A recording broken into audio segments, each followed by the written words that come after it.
Shalom to all our viewers around the globe. This is Middle East in Review from Jerusalem, TV7. I am Danny Ayalon, and with me, I am very happy to host a dear friend and a real someone who is special in world affairs, Dr. Uzi Arad. He was a division head in the Mossad. Yes. Also was the foreign policy advisor to Benjamin Netanyahu, as well as the one who initiated the law that actually regulated Israel's National Security Council, and he was the first national security advisor to the government of Israel, to the Prime Minister. Uzi, welcome. Hello, good to be here. Thank you. And in the Middle East, there is never a short of issues to discuss. Some are important, some are more important. And I think this time we cannot ignore the big elephant in the room, which is Iran. Iran vis-a-vis United States, or maybe Iran vis-a-vis Trump, who takes Iran as a personal project. We have seen the midnight hammer of the 14 B-12 American planes bombing and maybe even pulverizing some of the sites, the nuclear sites in Iran. And here we are again in a stand down, in a real duel between the United States and Iran. And of course, Israel is very much engaged and is very much interested in what's going on. And the question, Uzi, here is, first of all, what would be the best outcome for Israel, for the West, for the region? A attack, a kinetic attack on Iran, or as now the Iranians, as usual, are trying to procrastinate and prolong a diplomatic process, coming into an agreement, which they say themselves, the agreement will be exclusive to the nuclear issue, no proxies, no ballistic missiles program, only the issue of the nuclear. Trump, on the other hand, says no. All of this is on the table. That means the three main issues: nuclear, ballistics, and proxies. What do you think is going to be the outcome? And more importantly, what should be the outcome? Obliteration of all the systems in Iran and maybe a regime change? Or, as the Arab countries claim, as Turkey claim, that an American attack on Iran now can bring a regional war, which can even extend beyond, and would be better to get and finalize an agreement. We know what happened with the JCPOA in 2015, and we also know, bearing in mind, that you can never trust Iran to comply with agreements. Uzi. Well, the very dilemma that confronts the leaders involved of the parties are that for each one, the question presents itself. There is no obvious better, because there's always a consideration what will be the consequences and how likely that is to be the last round of the issue, or maybe that is one of more crises to come. For example, if you say that you cannot trust the Iranians to abide, which is true in some way, but it is not confined only to the Iranians.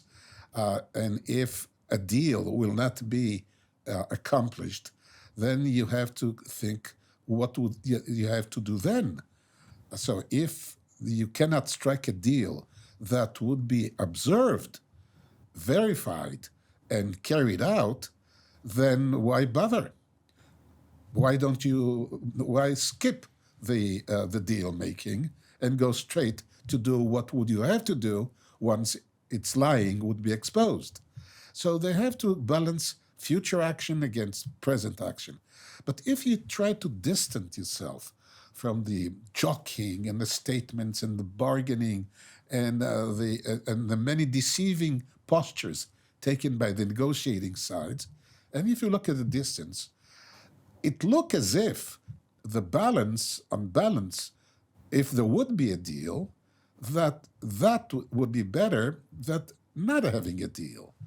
And if there would be a point in which the expectations and the meetings, there would be a meeting ground that would satisfy some of the demands of each party in a way which is fair, which responds to the basic interest of each party, and which is reasonable.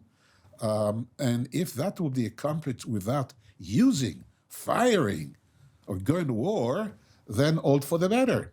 So if you can carry out these tacit negotiations in which one party is flexing its muscles, is gathering an enormously impressive army, is threatening, please do as we propose. We propose a deal.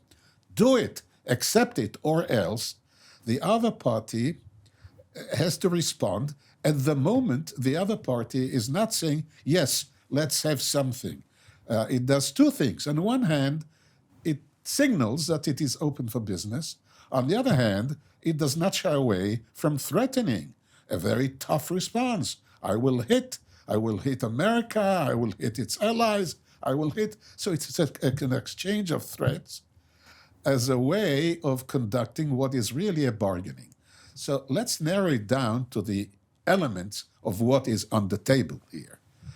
Indeed, what is on the table here, essentially, this is what you can call a nuclear crisis of the kind that you can expect if and when there would be nuclear powers.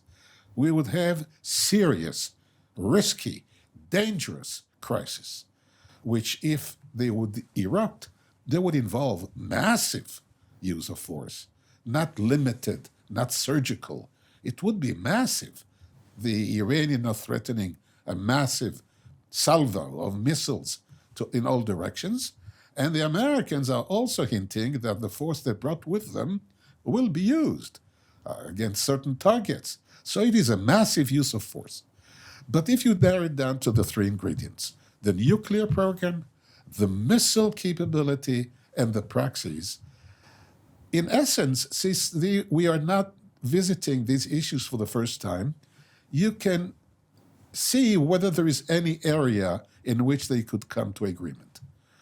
On the enrichment side, the demand that would be zero enrichment is ideal, but the Iranians cannot and will not abide by it, because it implies if you have zero enrichment, then you must also destroy all the enrichment facilities.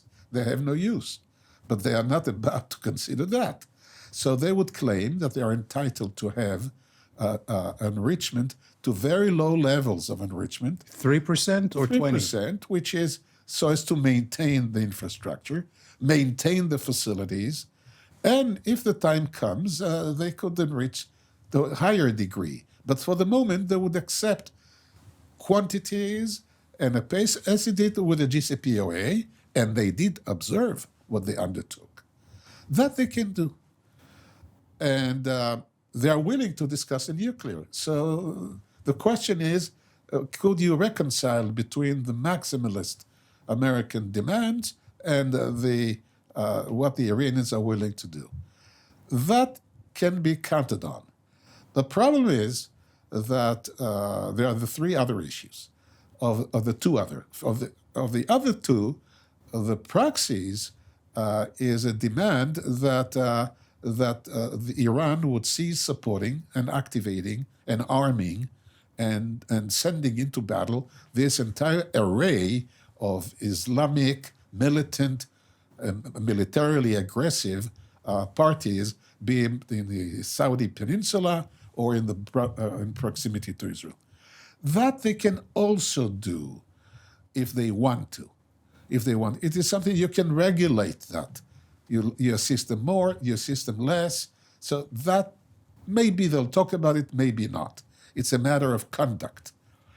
The key issue is the missile, because the massive possession of ballistic missiles by Iran, which can be used without nuclear warheads, just the firing of such missiles with their precision, they could overcome Israeli and its allies' defenses and still hit targets, which would be very costly to Israel in terms of lives, in terms of damage and destruction.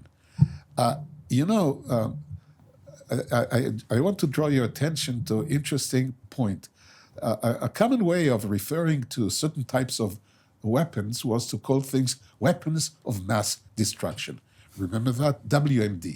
Now, note, doesn't say which type of destruction. It need not be necessarily due to biological or chemical or nuclear. It is massive destruction which matters. The amount and degree of what you do to civilian populations, to urban areas, to key facilities, to the economy of a nation. And indeed, the Iranian capacity exists to effect very massive destruction in Israel. 2,000 to 3,000 missiles, some of them with 1,500 kilos and very accurate. Yes, and they also have, sometimes they have independently targeted or, kind of warheads, and they can do that. We saw it. That ought to be prevented. That is a threat to Israel. That is, in a way, a terrorist threat because it terrorizes the population. Mm-hmm. Because when they are under such fire, the whole country has to go to protect itself and so forth. So this is the most aggressive and destructive, both quantitatively and qualitatively. Yeah. So the demand is for Iran to limit that capacity. Now, can it do so? Yes. There are many, many ways in which missiles on the International Arms Agreement have been curtailed, either by distance or range, or by numbers, or by use. There have been many agreements between the Americans. Referring, Uzi, to the MCTR.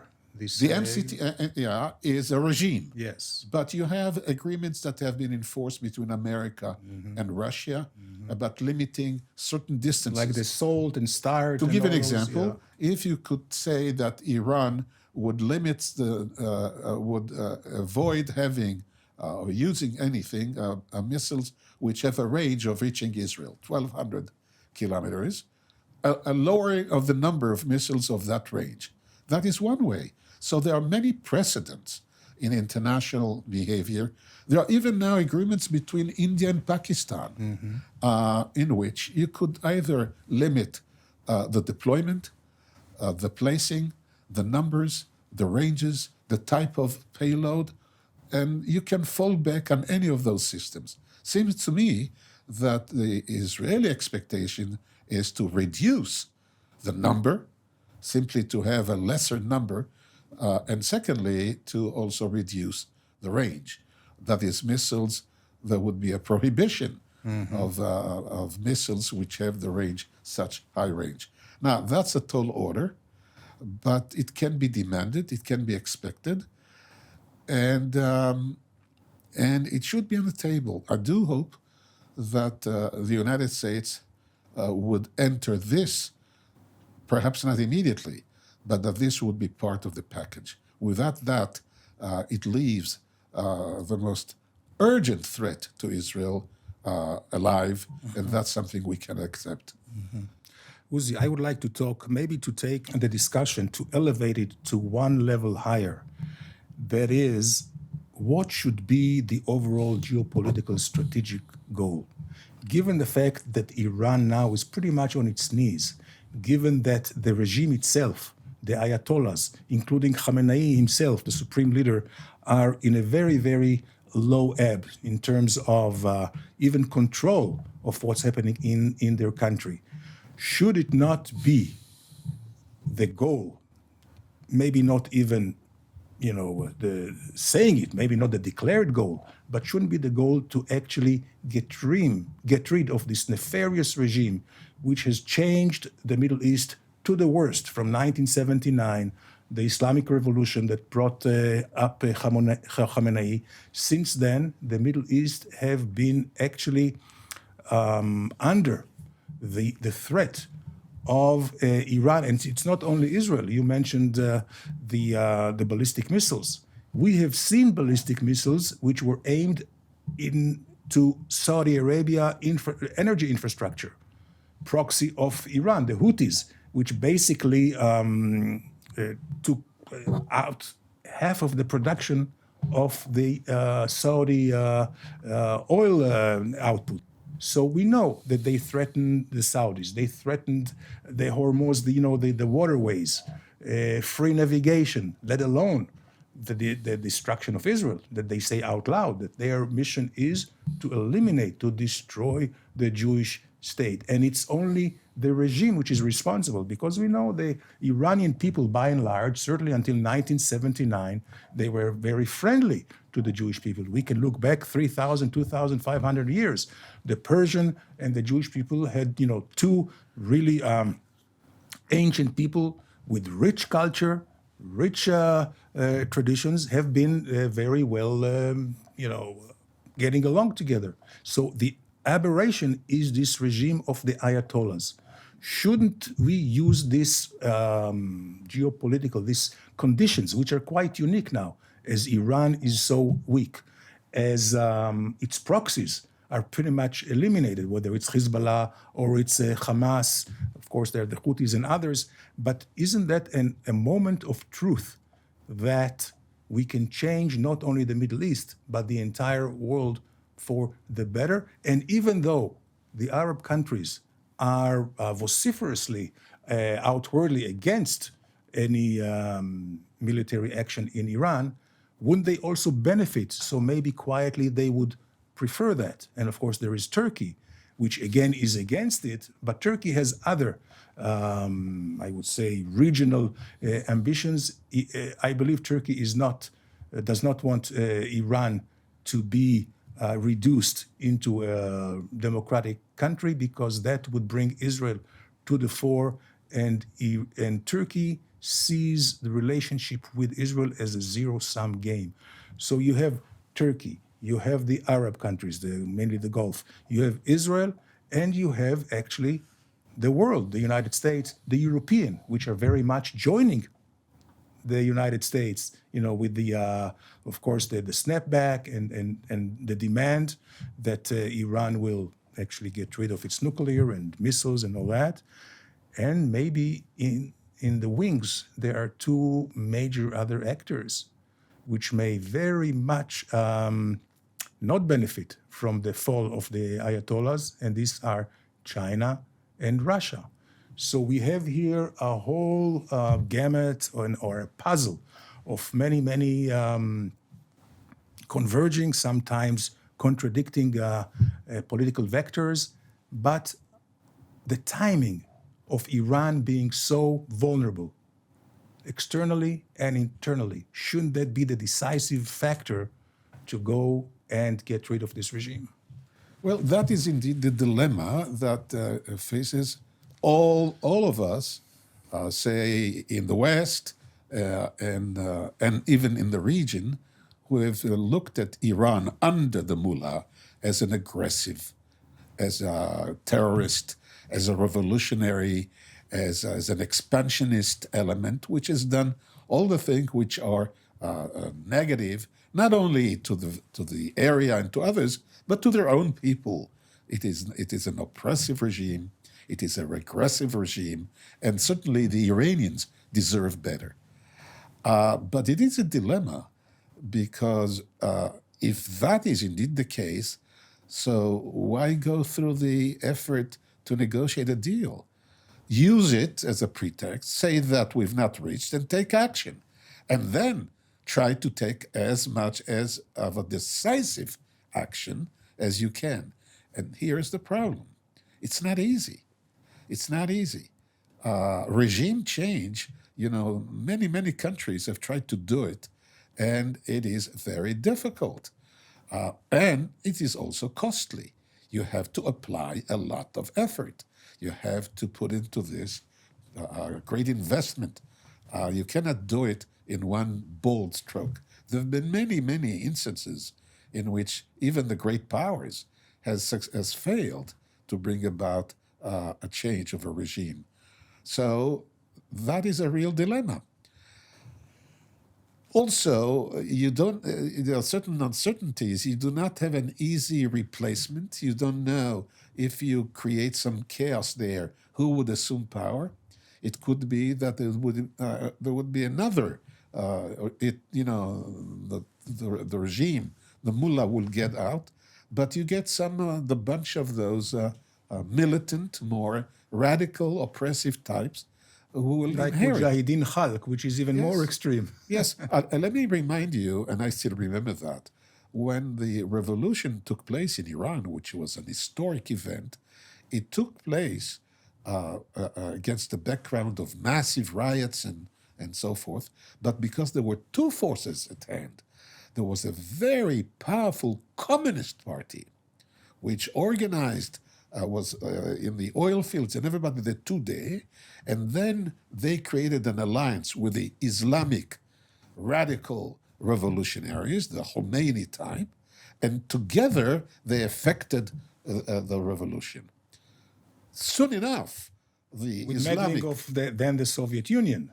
Yes, but then soon enough, the Islamic part threw aside the communist and took over, and since then, it is the Islamic Revolutionary Government of Iran.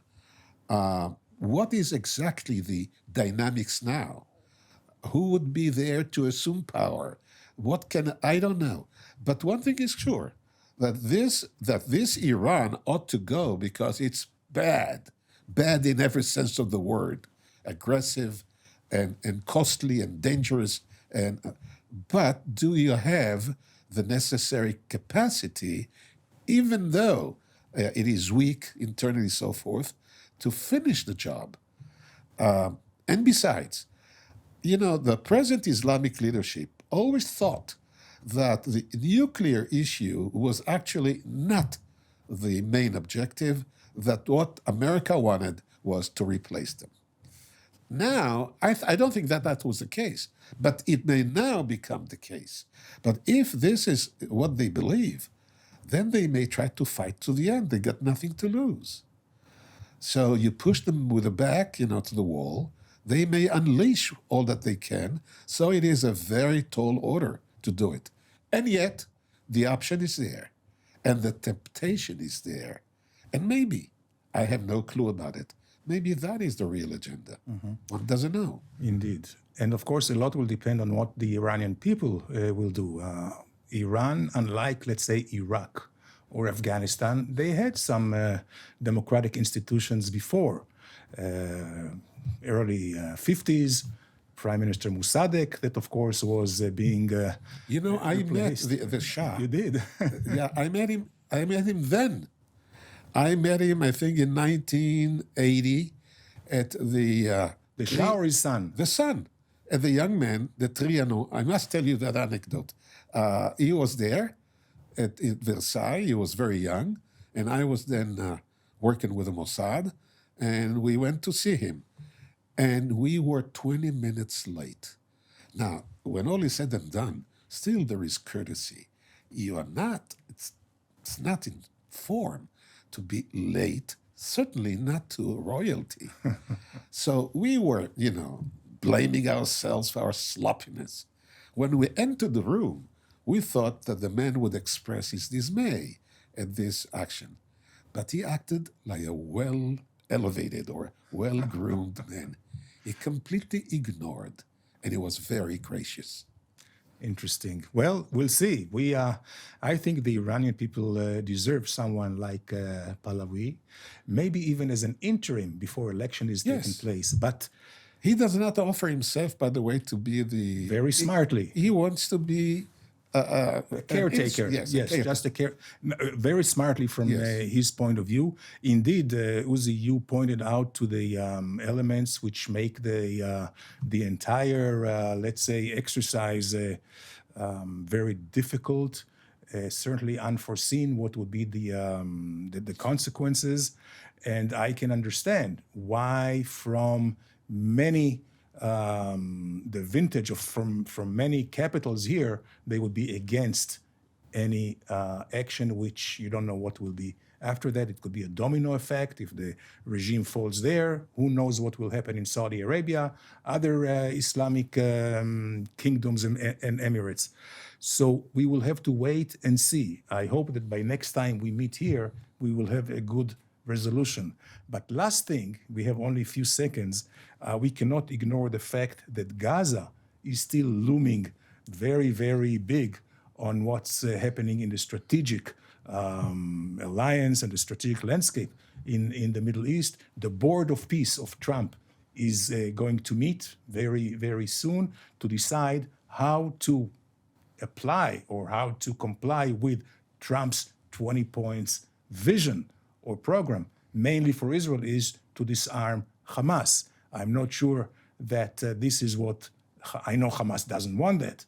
I don't know where are all the other countries stand here, but do you see a new regime in Gaza without dismantling Hamas? That means demilitarizing Gaza and also de-radicalizing Gaza, which would be the only way for any kind of a coexistence in a peaceful way. Well, there at least one has the American plan, which was agreed to by all the parties, and now the real test is in the implementation. On the demilitarization issue, let me remind you that back in the year 2000, there was already at the time, without Hamas, was a moment in which one had to collect the illegal weapons. So the parties at the time, the Palestinians and others, have devised a system whereby gradually they narrow down to squares and the methods of doing that. Mm-hmm. So there are methods of decommissioning or demilitarizing can be done. The question, will it be done? Well, if there is sufficient persuasion, one can do it. Will it be done effectively? Well, you can always expect that nothing would be done to the fullest. But I hope that it would be carried out by all. If all would do, then the precedents and the systems and the methods are there to successfully apply what need be done. Indeed. Thank you very much, Uzi. Thank you to all our viewers. We see how complex are the issues here in the Middle East. As always, the two main issues for us is Iran and Gaza, the linchpin for new peaceful regime in the Middle East. Here is Israel on the one hand, maybe Saudis on the other hand. We will have to wait and see. Meanwhile, thank you for watching us, and we'll see you again here from Jerusalem, TV7 Middle East in Review.